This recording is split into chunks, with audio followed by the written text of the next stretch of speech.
1. In my 20 years, I have had a crap load of uber creepy encounters, from home break-ins during which I was home, to being stalked by a customer at my first job. This particular incident, however, is the most clear to me. A little background before I jump in. I was 14 at the time and weighed maybe 95 pounds soaking wet. My parents had recently gone through a divorce, so our funds were sparse, to say the least. I was, and still am, incredibly religious. At the start of the school year, my school's 2 8th grade history teachers started planning out a $900 student trip to Washington, D.C. for the following March. I wanted to go, but like I said before, my family just didn't have the funds. March rolled around, and 1 week before the trip's scheduled departure date, one of my fellow students dropped out of the trip, leaving a fully paid trip behind. My history teacher knew how badly I wanted to go, so he offered me the trip free to DC. Woohoo! My mom had to have me to the school by 6 a.m. the morning of the trip. I'll never forget what she said to me that morning as she was leaving the school. And please remember, you don't open hotel doors for anyone unless you know beyond a shadow of a doubt that you know that person. Ask who it is and look through the peephole. I remember thinking she was being silly. I would never just open a hotel door all willy-nilly. Little did I know that her advice would come in handy. Big time. Fast forward 16-ish hours, and we're stopping for the night at our first hotel.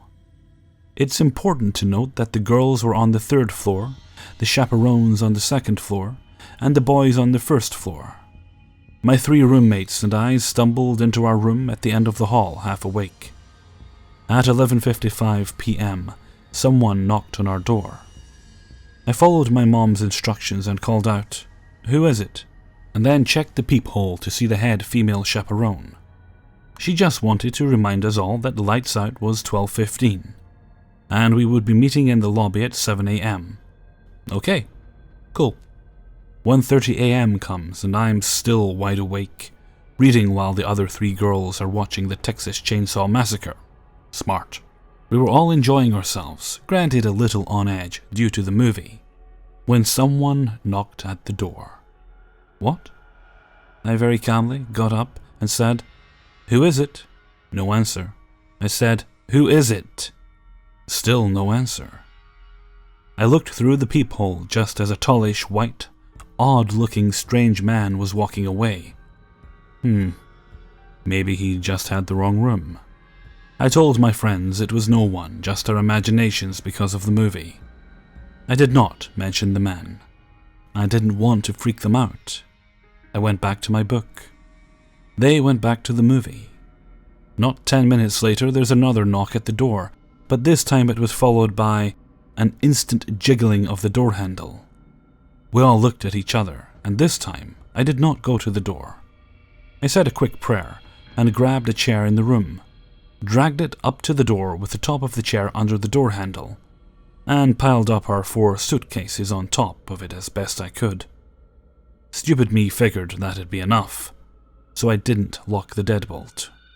An hour passes, and we're all just gabbing away when someone starts pounding on our door, shaking the lock and screaming, "Let me in! You bitch, let me in!" He kept doing it for a solid minute, before banging the door one last time, and then silence. Maybe 2 minutes of shaking and praying. I walked over to the door to find the chair on its back, with the suitcases across the floor. He banged and shook the door that hard. I called the head male chaperone and had him come up to our room. He called the front desk staff, who called the cops, who, upon further inspection of the door, found that it had burn marks where, it would seem, the guy had been trying to light our door on fire. The next morning, a few other girls were asking around if anyone heard loud bangs and screaming, but only a handful had. I asked a couple of the girls if anything strange happened to them, and one girl said, "Yeah, some old guy came to our door, but I told him to fuck off. I don't know what this guy wanted, why he so desperately wanted in our room, or why burning down our door would be smart. but I haven't ignored my mom's advice since that night. 2. This particular event happened after my senior year when I was 18 years old. My best friend and I had become very close with a foreign exchange student from France, Josephine. So close, in fact, we planned to go back home with her for a couple of weeks. Needless to say, we were pretty excited. It was also helpful that we were going to be saving a ton of money by staying at Josephine's brother's house the majority of the 2 weeks. He lived right outside Bordeaux, and we were always close to the nightlife. One night, we decided to go to this new club in the city. We spent half the night getting ready, having a few drinks and getting our hair and makeup perfect. At about 11 p.m., we walk down to the bus station and take the bus to the city. Once we hop off, Josephine seems certain she knows exactly where this nightclub is. But after a while, it seems like we're kind of walking into nowhere. No more streetlights, just closed businesses and the occasional drunk walking around. We were walking in this for about an hour, and that's when we meet them. 3 guys about our age, clearly drunk, are walking towards us, and I instantly clench up. 2 of them were maybe 5'10", and the other one was probably just over 6 feet tall. The movie Taken is playing in my head as these guys come up to us speaking in French. Obviously, my friend and I don't know what they're saying, so Josephine interprets for us. She was telling them we were trying to get to this new club, and they apparently said not to bother, that they were headed that way too, and it's closed. Strange. After a few minutes, Josephine stops interpreting and carries on a conversation with just the guys. Finally, after what seems like forever, she turns around and says, "We're going to spend the night with them tonight." Alarms start going off in my head. Is this chick crazy? I wasn't going anywhere with these 3 drunk strangers. It turns out that the tallest one, Felix, knew some English, but he was only going on about how he wanted to start a fire. We learned the other guys' names were Paul and Lorenzo. Josephine tried reasoning us, staying with them, because the last bus apparently left for the night, and wouldn't be back until way early in the morning. So we walked. Hours pass, and we were just walking around and talking the entire time. Nothing too bad has happened, and it should be time for the bus to show up pretty soon. The guys say they want to go get fries first, before departing from us. So we start heading back into the city, where the 24/7 restaurants were. My friend started drinking some stuff that the guys had in their backpacks. Said if she was going to die tonight that she would at least want to be drunk for it. I didn't have any more to drink. I noticed we started passing all of the restaurants that served fries, and began to get nervous. Did they really want fries? Or was it just an excuse to lure us somewhere? I mentioned it, and Josephine just shrugged.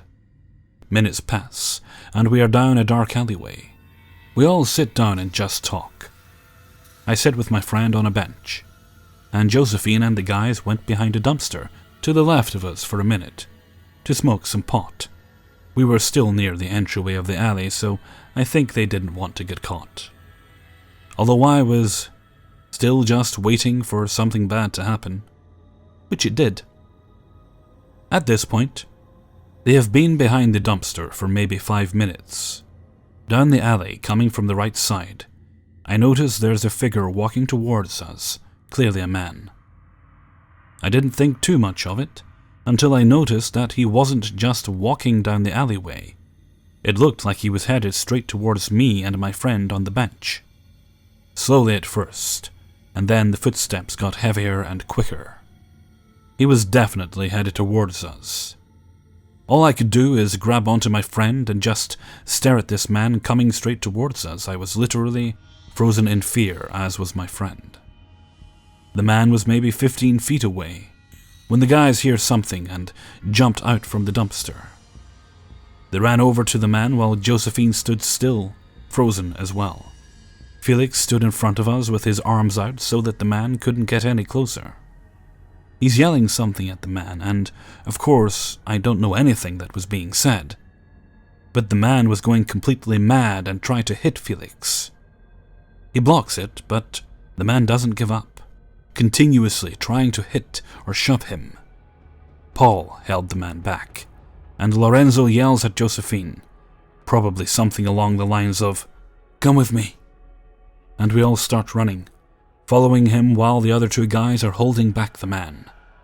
This whole thing maybe lasted 30 seconds, and happened so fast, so details are hard to process and describe. It almost feels as if I blacked out for a portion of it. We were only a few blocks away from the bus station, thank God. And we were just in time to get on the bus. Once we got on, we looked behind us and see Felix and Paul were now with us, catching their breath. Behind them was the same fucking man. He was probably about 30 feet away when the doors of the bus closed. The guys ride the bus home with us and make sure we get inside safe, and then they left. Felix said he thought the man had a knife, so they tried to knock him out and run away. I guess they didn't actually knock him out, considering he wasn't far from us when they reached the bus. Apparently, the man yelled something about me and my friend being Americans. I guess he heard our conversations earlier in the night when we were walking and was following us without us realizing it. He could have been one of the drunks I saw earlier in the night when we were trying to find the club, I'm not sure. I still don't understand why he tried running after us, after realizing we weren't alone. But thanks to the 3 strangers we met, we don't have to find out what would have happened to us. Oh, and Josephine and Felix started dating after that. They're now engaged, and live in their own apartment outside of Bordeaux. I'm planning on making it over there for their wedding, as long as I never see that creepy man again. 3. A few years back, when I was in my mid-teens, I was the rebellious type. Or so I thought I was. I wore a lot of black clothing and tight jeans, long hair, the whole I hate my parents' outfit. But above everything, I loved music. I have been a musician for 8 years now, and I attribute this cringe-worthy time in my life to sparking that love. Well, with this love came the love of seeing live shows. I would go to concerts whenever I could, with whomever would go with me. It was an October night when I went into the city of Philadelphia, with my friend who we will call Sarah. We arrived around 5 p.m. when the street was still active, and many people walked up and down the streets, moving from one way to another. This being a safe time for 2 15-year-old kids to be alone in a possibly dangerous city. We arrive at the show. Went and had a great time, nothing really important to note. Just pure fun. After the final note had been played, it was around 11 p.m. We left the venue and entered the now darker, colder city streets. To give some perspective, we had seen the show at Barbary, which, if anyone knows this place, would know it is not the best part of town. Instead of being smart and heading with the crowd towards the train station home, me, a skinny 15-year-old boy, and Sarah, an even smaller 15-year-old girl, decided it would be a good idea to go out and try to find some food in the city. After walking around for what seemed like forever, we ended up at a small run-down pizza shop. We both ordered our food and sat down to eat, talking about Sarah's recent breakup and how she would never love again. Teen stuff. After we finally moved to a brighter topic and things lightened up a bit, Sarah was in the middle of telling me some corny joke when she stopped. Her eyes seemed in a way to go from me to somewhere behind me, and her smile changed to an expression of worry. Noticing this, I asked her what was wrong. This seemed to break her from the trance she was stuck in. "This guy a few tables down." Her voice trailed off for a moment, and just as I was about to press her to continue, she spoke again, this time with a more upset tone. "He's masturbating under the table and staring at me." For a short moment, I thought she was making some stupid joke. But seeing once again the fear in her eyes showed me she was serious. "Let's go." "No," I said, wanting to get Sarah as far away from this guy as possible. We quickly threw out our trash and left. We walked fast down the now dark and empty city streets. After a block or so, and no sign that the man had tried to follow us, we relaxed a little, falling back into our normal conversation, and the situation was quickly forgotten. We had been talking about some high school drama when Sarah saw him. He had to be 2 blocks up, and if the streets had not been so empty, she would probably never have taken notice. "That's him," she said with the fear welling up in her throat again. It took me a second to realize the situation we now faced. There stood the man, much taller and larger than I had thought him to be, back in the poorly illuminated pizza shop, hitting his head against the wall, not hard enough to hurt, but enough to the point where it was noticeable. We stopped dead, and just stared at him, both of us trying to make sense of what we were seeing. This is when I could hear him. He was muttering something unintelligible, with the occasional louder yell of some curses. "Look, I know this is freaky, but it's going to be okay. We can just go around the other side of the block and pass him." I was trying to restore some normality to the otherwise disturbing situation. Sarah was still noticeably scared, but was somewhat calmed by my sudden yet obvious realization. With this, we continued to walk towards the train station, which would take us to safety. At this point, I was fighting the facts in my head and trying to stay calm. You see, the response time for police in this part of Philadelphia at this time of night was 30 minutes at best, which meant if we actually were in any danger, we were on our own. We reached the end of the first block, and it was at this point we could begin to hear the man again.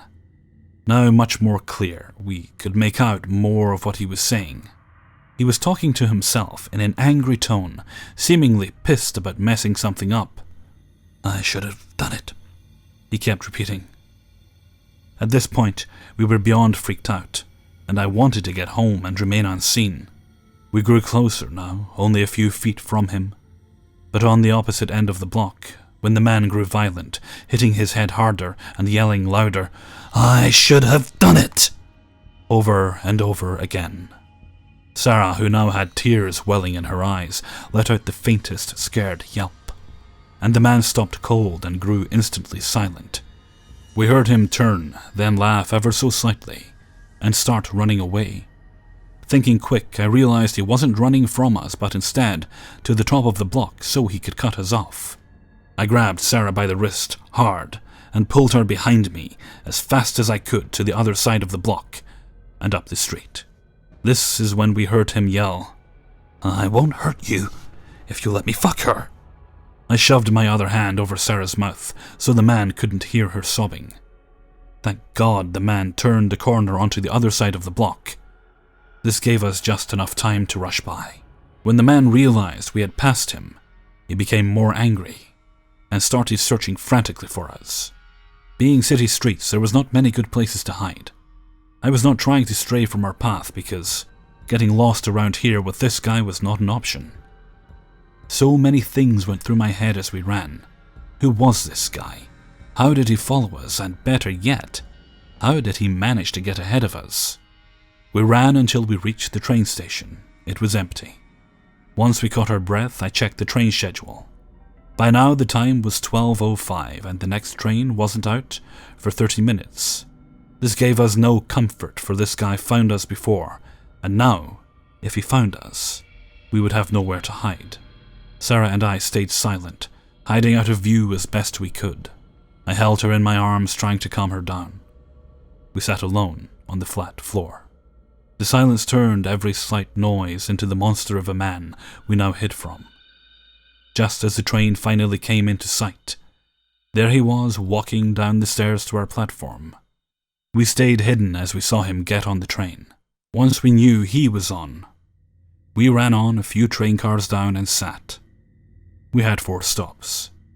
Each one gave us time to freak ourselves out even more, wondering if he saw us and if we would be followed off the train.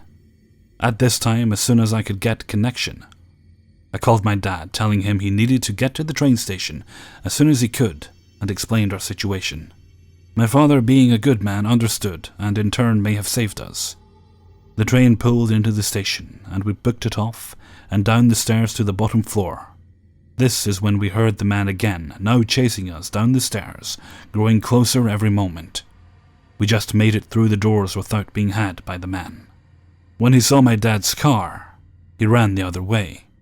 We never filed any reports because there was nothing the police could actually do for us. So to the crazy rapist that attacked me and my friend, let's not meet again, okay? Hey everyone, Hellfreezer here, and thank you very much for listening to 3 True Scary Stories, episode 157. Thank you very much to everyone who allowed me to use their story in this video. Well, right now as I record this, it is currently 5 minutes to 6 AM. I'm trying to get as much recording done as I possibly can before I go and try to get to sleep, because at the moment I really don't know if I'm going to get sleep or not. I had a couple of days there where there was no noise, but they're not done doing their work yet, so I get the feeling that today is when they come and start actually slating the roof. So, if I've got all my recording done, I can do the editing while half asleep. It might mean that the audio's backwards and upside down, but gosh darn it, it'll sound great. Seriously though, I can edit while sleepy and put the video together while sleepy. It's just I'm not really much good for recording audio while tired. It tends to be quite noticeable, I think. Okay, and with that, I'm going to head off and start work on the next video. So, until next time, thank you very much for listening, and take very good care of yourselves.